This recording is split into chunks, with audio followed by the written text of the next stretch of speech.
Applying visual effects to every single video clip individually inside CapCut PC wastes a lot of time. So let us fix that immediately using two extremely efficient methods. First, select your main timeline and click on the very first video clip. Move your cursor up to the top right panel and click on where it says Adjust. Scroll down inside that window to where it says Basic or Color and change whatever settings you need. In my case, I am going to increase the saturation and boost the contrast a little bit. The important thing is you do not want to manually copy these values over to every clip. Instead, scroll all the way down to the bottom of that right-hand panel and click on where it says Apply to All. As soon as you click that button, CapCut automatically applies those exact settings to every single video clip on your timeline. Now, that goes both ways.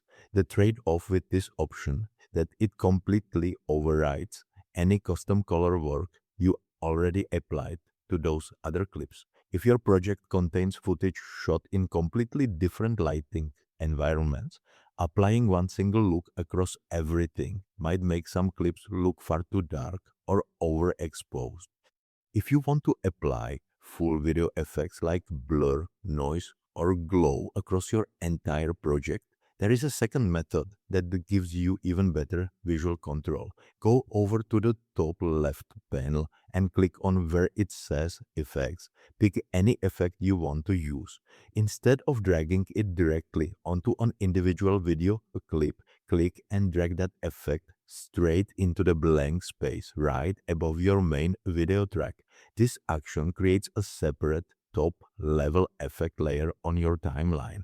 Click on the right edge of that effect block and drag it all the way out until it reaches the end of your last clip. Now, every single piece of footage sitting beneath that layer gets that effect applied instantly.